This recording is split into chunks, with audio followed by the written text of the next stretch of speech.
The city breathed cold and unforgiving that winter. Chicago's wind cut through layers like truth through a lie. The platform at the Jackson Red Line station echoed with late-night ghost footsteps of people who had somewhere to go.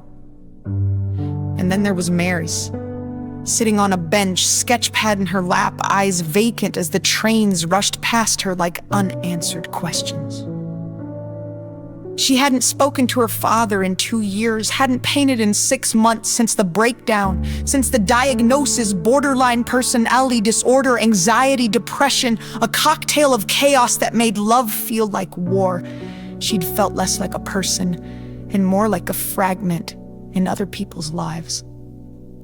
Then Jay sat beside her, not with confidence, but with exhaustion. A duffel bag rested between his feet, stained boots, tired hands. He didn't look at her, not at first. He just sighed and whispered, "I missed the last train." Maris blinked. "Maybe it wasn't meant for you." He laughed once. "You one of those fate people?" "No," she said, "but I believe in moments." They didn't speak again for 5 full minutes. He eventually told her he just left a halfway house on the south side, 5 months clean. 6 years of chasing harrowing ghosts behind him. The nights were harder than the days. He came to the trains when he wanted to remember movement. She didn't ask more. She simply pulled out her pencil and began to sketch his hands. "You always draw strangers?" he asked. "No," she said, "just people who look like they've survived something." That night turned into a ritual. Every Friday, same bench, same hour, Jace would bring lukewarm coffee and stories about rehabs and rooftops. Mary's would draw, not just him, but the shadows behind him. The light he didn't know he gave off when he spoke about his mother, the ache in his smile when he said he wasn't sure he deserved another shot. Maris told him about the hospital, about the time she stood on the edge of Navy Pier and didn't jump, not because she wanted to live, but because a little girl nearby dropped her ice cream and started crying. "It reminded me that the world still notices little things," she said. Jace nodded. "That's what kept me too. One night in December, I watched a man feed a dog before he fed himself. That's when I realized I wasn't done here." They weren't in love, not yet, but something deeper stitched itself between them, an understanding, a permission to exist without pretending to be okay. But healing isn't linear. One night, Mary's didn't show up. Jace waited until the train stopped running, pacing, heart pounding, panic clawing at every sober thought. The next morning, he showed up at her building and buzzed for 30 minutes until her neighbor came down, eyes heavy. "She's at St. Luke's." The woman said, "Tried something." He ran. When she opened her eyes in the hospital room, she didn't cry, she didn't speak. "I'm sorry," she whispered. Jace took her hand. "You don't apologize for hurting, you just don't do it alone next time." "I didn't want to die," she said. "I just didn't want to be awake." He nodded. "Then I'll stay awake with you." She laughed through tears. "That's such a terrible pickup line." "It's all I got," he said, "but it's real." 2 weeks later, they were back at the station. No trains, no noise, just the scrape of her pencil and the warmth of his hand brushing hers. He turned to her, voice shaking. "I'm still afraid. I'm going to mess this up." "You will," she said. "So will I." He looked down. "Then why even try?" She met his eyes, because something broken is still worth holding if it fits your hands. And in the silence of the empty station, beneath the weight of all the nights they almost didn't make it, Jace leaned forward and kissed her. It wasn't dramatic, it wasn't perfect, but it was the first thing they didn't need to be survived.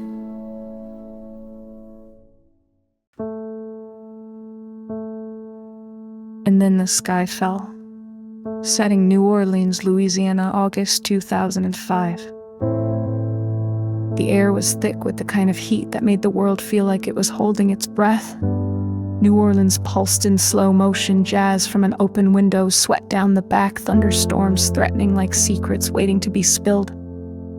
Ray stood on the corner of Chartres Street, her backpack heavy, her eyes fixed on the clouds rolling in from the Gulf. She was supposed to leave. The evacuation order had been given 2 days ago, but she couldn't bring herself to go.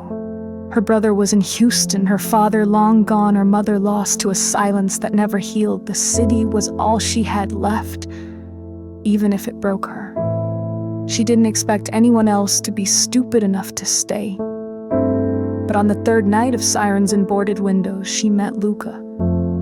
He was playing a battered piano in the corner of a shuttered bar. The door had been cracked open, probably by the wind, and the sound spilled out into the rain. She paused, soaked to the bone, listening. There was something broken in the way he played, notes that stumbled and recovered like someone trying not to fall apart. She stepped inside, said nothing. He didn't stop playing.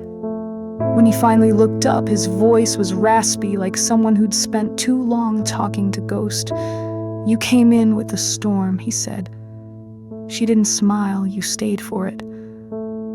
They shared a bottle of warm beer in silence. Eventually, words came. He'd grown up in the lower Ninth Ward, played piano for cash, taught himself everything from blues to Bach. He'd been diagnosed with bipolar disorder. 2 years earlier, some nights he played until his fingers bled. Other nights, he didn't get out of bed at all. Ray understood that kind of swing. Her panic attacks didn't wait for storms. They were the storm. She hadn't told anyone since her mother passed. She hadn't trusted anyone to stay. But something about Luca made her feel like maybe broken things could still be beautiful. As the storm barreled toward the coast, they stayed in the bar. No power, just candlelight, water from plastic jugs, canned beans, and a battered piano that became the heart of a world on pause. They talked about things they never said aloud. Ray confessed she used to write letters she never sent to her mother, to the version of herself that hadn't yet shattered. Luca told her how music saved his life, and how some days he wasn't sure if it still could. And then the levees broke. Water came fast, swallowing streets and stories alike. The bar flooded halfway up the walls. They moved to the roof, clinging to each other under a sky that split open. Helicopters passed overhead. Rescue never came for them. Not yet. For 3 days, they survived on what they had. When the rain finally stopped, when the sun finally broke through the bruised clouds, Ray looked at Luca and whispered, "I don't know what this is." He brushed wet hair from her face. "It's the truth. And for once, I want to keep it." They were rescued on the 4th day, separated in the chaos of FEMA trucks and crowded shelters. No last words, no promises.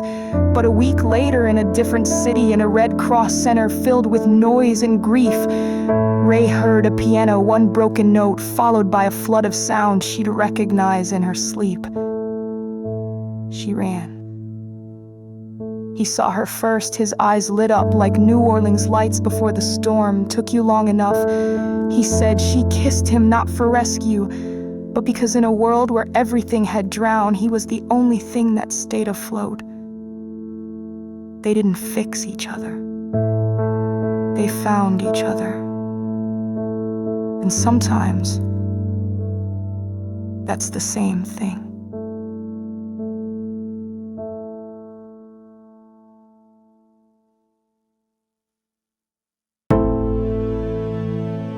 The city felt too big for anyone grieving. Cars rushed past like time was trying to outrun everyone's pain. Harper stood outside the apartment on 17th Street. The one with peeling blue shutters and a broken buzzer. Her suitcase was still in the cab. She hadn't been back in 7 years. The last time she saw Cam was in this exact doorway. He was angry, she was numb. She had just been diagnosed with borderline personality disorder and didn't have the language to explain why her love came with sharp edges. He had begged her to stay. She had closed the door on him. Now he was gone. Heart failure. 32 years old. No warning. Cam's mother had found her number in a journal. "You were the only person he ever wrote about," she'd said. Inside the apartment, it was as if time had refused to move. The record still sat beside the old turntable, that faded postcard of Montauk, where they were supposed to run away together, still pinned to the fridge. She didn't cry. Instead, she started sorting clothes, notebooks, half-burned candles. She found the camera he'd used on their last road trip, still loaded with film, and beneath the bed, a locked metal box. She almost didn't open it, but it had her name scratched into the lid. Inside were letters, 17 of them, each one dated a year after she left, each sealed. She opened the first. October 12, 2013, I still wait for your knock. The neighbors think I talk to myself. I tell them ghosts don't knock. Second, 2014. Therapy's weird without you. They ask how I'm doing. I say alive, and they think that means better. She kept reading year after year, Cam's voice growing softer, sadder, but never angry. He never once blamed her. 2016. Sometimes I wonder if you stayed away to protect me. If so, thank you. I hated you for leaving, but I think I would have hated you more if you stayed and broke yourself trying to fix me. By the 12th letter, her hands were shaking. By the 15th, she was sobbing on the floor. The last letter was dated exactly 1 week before he died. October 4, 2019. It's been 7 years. I think I'm finally okay, not knowing if you'll ever come back. I'm dating someone, she's quiet in the mornings like you. She doesn't write poetry on receipts, though. If you ever read this, I want you to know I never stopped hoping you found peace. And if you did, please don't come back for me. Not unless you really want to. Harper folded the letters back into the box. Her chest felt like it had cracked wide open, not from grief, but from something she couldn't name. That night, she sat on the fire escape. The city hummed around her. The wind carried voices she thought she'd buried. She closed her eyes and pictured him laughing, barefoot on the beach, chasing a kite he never caught. She called her mother, apologized, slept for the first time in 3 days. In the morning, she decided not to return to LA right away. Something about this place still held pieces of her. 2 days later, she took the rolls of film to a tiny photo lab near Rittenhouse. The clerk smiled and said they'd be ready in 48 hours. When she came to pick them up, the man looked confused. "You sure these are yours?" She nodded. He handed her an envelope. Inside were photos of her.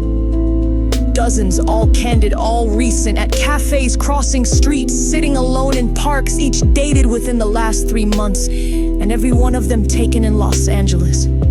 She stared at them, heart pounding. Cam hadn't just written to her. He had been watching her. From afar, quietly, carefully, even after she disappeared. In the last photo, taken just a month before he died, she was sitting at a train station, headphones on, sketchbook in hand. Behind her, blurred but unmistakable, was Cam watching, smiling.